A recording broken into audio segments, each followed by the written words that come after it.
स्वागत है सभी तीर्थयात्रियों का और आध्यात्मिक साधकों का भगवान शिव के धाम केदारनाथ में। ये वीडियो केदारनाथ धाम के लिए आपका वर्चुअल गाइड होगा, जिससे आप अपनी यात्रा शुरू करने से पहले ही इसके सौंदर्य और महत्व का अनुभव कर सकेंगे। मेरे साथ एक बार बोलिए, ओम नमः पार्वती पतये हर हर महादेव। मान्यता है कि महाभारत के युद्ध में विजयी होने पर पांडव अपने भाइयों की हत्या से मुक्ति के लिए भगवान शिव का आशीर्वाद पाना चाहते थे, परंतु भगवान उनसे कर्म से खुश नहीं थे, इसलिए वे केदारनाथ चले गए। पांडव भी उनके दर्शन के लिए केदारनाथ पहुंच गए। पांडवों को वहां पहुंचने पर भगवान शिव में भैंसे का रूप धारण कर लिया, जिसके बाद वे अन्य पशुओं के बीच में चले गए ताकि पांडव भगवान शिव के उस रूप को न पहचान पाए। कहते हैं कि भीम ने विशालकाय शरीर धारण कर 2 पहाड़ों पर अपने पैर फैला दिए, जिसके बाद उस पहाड़ के नीचे से सभी पशु तो निकल गए, लेकिन वहां मौजूद एक भैंस ने ऐसा नहीं किया। जिसके बाद भीम पूरी शक्ति से भैंस की ओर झपटे, लेकिन वह जमीन में समाने लगा। तभी भीम ने उसकी की पीठ का पिछला हिस्सा पकड़ लिया। कहा जाता है कि भगवान शिव ने भैंसे का रूप बनाया था। मान्यता है कि भगवान शिव पांडवों की इच्छा शक्ति से प्रसन्न हुए और उन्हें दर्शन देकर हत्या के पाप से मुक्त होने का आशीर्वाद दिया। धार्मिक मान्यता है कि उसी समय से केदारनाथ में भैंस की पीठ को शिव का रूप मानकर पूजा होने लगी। तो चलिए देखते हैं केदारनाथ यात्रा के बारे में पूरी जानकारी। यात्रा कब करनी चाहिए, जाना कैसे है और रहना किधर है। केदारनाथ की यात्रा के लिए आदर्श समय मई जून और सितंबर अक्टूबर के बीच का माना जाता है। मई जून महीने में तापमान 10 डिग्री से 20 डिग्री के बीच रहता है, जो यात्रा के लिए आरामदायक होता है। बर्फ पिघलने के बाद पहाड़ियां हरे रंग की चादर ओढ़ लेती हैं, जो दृश्यात्मक आनंद देता है। इस दौरान बारिश की संभावना कम होती है, जिससे यात्रा बाधित होने का खतरा कम रहता है। मई जून छुट्टियों का समय होता है, इसलिए मंदिर में और रास्तों में ज्यादा भीड़ रह सकती है। रात का तापमान काफी कम हो जाता है, इसलिए गर्म कपड़े साथ रखना जरूरी है। सितंबर अक्टूबर महीने में छुट्टियों का सीजन खत्म हो जाने के कारण मंदिर में और रास्तों में कम भीड़ रहती है। कम भीड़ के कारण शांत वातावरण मिलता है, जो धार्मिक अनुष्ठानों में ध्यान केंद्रित करने में सहायक होता है। शरद ऋतु के दौरान पहाड़ों पर पेड़ों के पत्ते रंगीन हो जाते हैं, जो मनोरम दृश्य बनाते हैं। तापमान 5 डिग्री से 15 डिग्री के बीच रहता है। दिन में भी मौसम ठंडा रह सकता है। आपके लिए कौन सा समय बेहतर है, यह आपके ऊपर निर्भर करता है। यदि आप सुहावना मौसम और हरियाली का आनंद लेना चाहते हैं, तो मई जून का समय उपयुक्त है। यदि आप शांत वातावरण और कम भीड़ चाहते हैं, तो सितंबर अक्टूबर का समय बेहतर है। यात्रा की योजना बनाते समय इन बातों का भी ध्यान रखें। त्योहारों और छुट्टियों के दौरान भीड़ अधिक हो सकती है। यात्रा से पहले मौसम का पूर्वानुमान देखना न भूलें। देखते हैं केदारनाथ पहुंचना कैसे है। अगर आप हवाई मार्ग से आ रहे हो, तो आप देहरादून या फिर दिल्ली के लिए उड्डयन भरना, और उधर से आपको उत्तराखंड परिवहन की बसेस प्राइवेट गाड़ियां या मिल जाएगी। अगर आप रेल यात्रा कर रहे हो, तो हरिद्वार या ऋषिकेश तक यात्रा करें। चाहे आप हवाई यात्रा करें या फिर रेल यात्रा, आपको देहरादून, ऋषिकेश या फिर हरिद्वार पहुंचना होगा। आपको इधर पहुंचने के बाद गौरीकुंड तक चलने वाली टैक्सी बसेस और टेम्पो ट्रैवलर मिल जाएगी। आप अगर बजट ट्रैवलर हो, तो आपको हरिद्वार देहरादून से उत्तराखंड परिवहन की गौरीकुंड तक चलने वाली बसेस मिल जाएंगी, जो सुबह 4 बजे से चलती है, और टिकट आपको काउंटर पर मिलेगा, जो कि 500 तक होगा। और इधर से बहुत सारे प्राइवेट कैब के ऑप्शन भी आपको मिल जाएंगे। केदारनाथ यात्रा का ट्रैक कैसा है।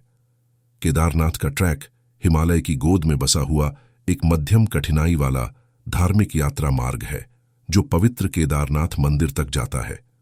आइए देखें आपको किस चीज के लिए तैयार रहना चाहिए। ट्रैक की कठिनाई मध्यम है। गौरीकुंड से शुरू होकर 300 मीटर से अधिक की ऊंचाई पर स्थित केदारनाथ तक जाने वाला यह ट्रैक लगभग 16-18 किलोमीटर का है।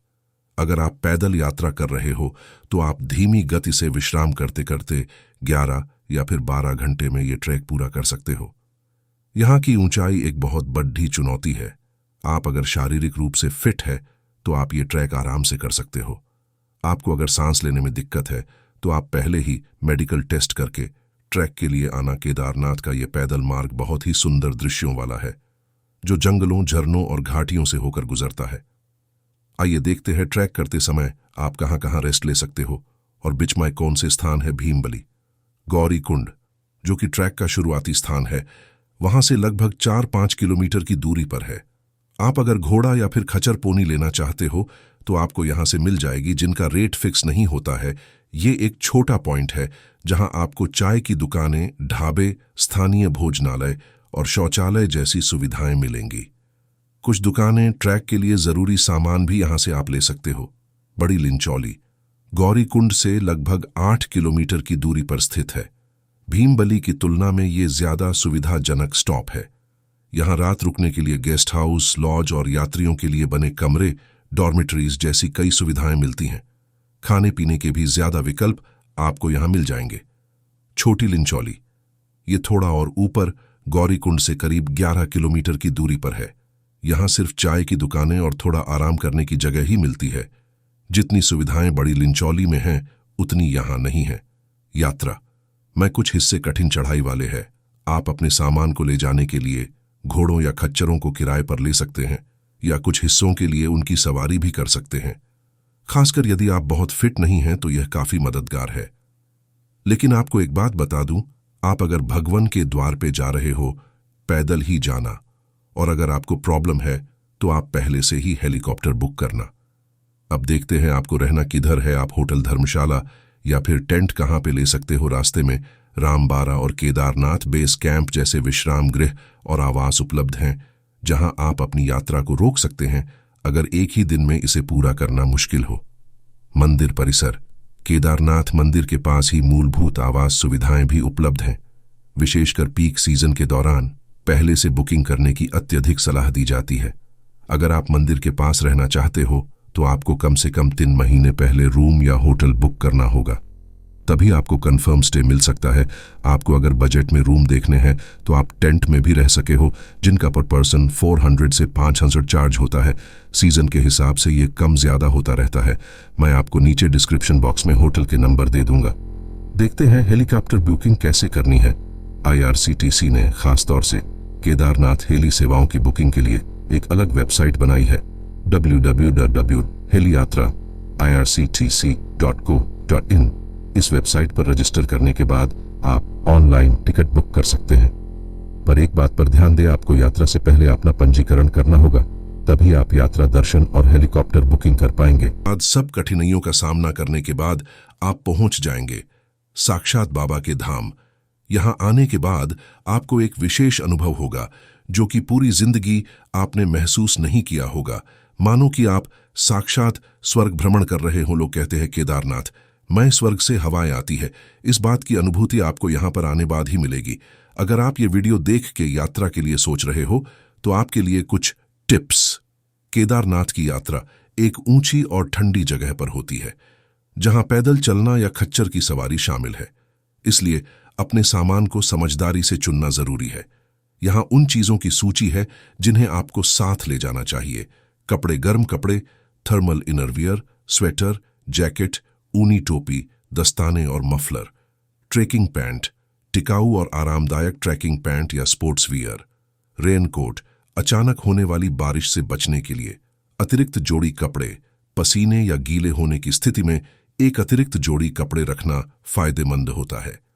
जूते, ट्रेकिंग शूज, अच्छे ग्रिप वाले मजबूत और टिकाऊ ट्रेकिंग शूज जरूरी हैं। टखनों को सपोर्ट देने वाले शूज बेहतर होते हैं।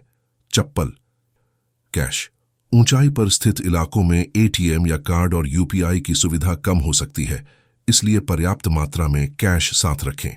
सामान को हल्का रखें। केदारनाथ की यात्रा में आपको पैदल चलना पड़ सकता है, इसलिए कोशिश करें कि अपना सामान जितना हो सके हल्का रखें। सिर्फ वही चीजें ले जाएं जिनकी आपको वाकई में जरूरत होगी। पर्यावरण का ध्यान रखें। B eco friendly. प्लास्टिक की बोतलें इस्तेमाल करने से बचें। गीले और सूखे कचरे को अलग अलग डिस्पोजल बैग में रखें। प्रकृति का सम्मान करें और रास्ते में गंदगी ना फैलाएं। स्वास्थ्य संबंधी सावधानियां। केदारनाथ एक ऊंचाई पर स्थित स्थान है, इसलिए वहां जाने से पहले अपने डॉक्टर से सलाह लें, खासकर अगर आपको कोई स्वास्थ्य संबंधी समस्या है। ऊंचाई पर सांस लेने में तकलीफ हो सकती है, इसलिए धीरे धीरे चलें और खुद को हाइड्रेटेड रखें। साथ में कुछ ग्लूकोज या चुटकी भर नमक ले जा सकते हैं, जो ऊर्जा प्रदान करने में मदद करते हैं। धार्मिक स्थल के लिहाज से सम्मानजनक कपड़े, बहुत छोटे कपड़े या खुले कपड़े पहनने से बचें। सरकारी मान्य आईडी कार्ड, पहचान के लिए अपना आधार कार्ड या ड्राइविंग लाइसेंस जैसा कोई सरकारी आईडी कार्ड साथ रखें। मुझे उम्मीद है कि यह जानकारी आपकी केदारनाथ यात्रा के लिए सहायक होगी। यात्रा मंगलमय हो। अगर ये वीडियो आपको अच्छी लगी हो तो चैनल को सब्सक्राइब जरूर करना। मिलेंगे ऐसी और वीडियोज में, तब तक के लिए हर हर महादेव।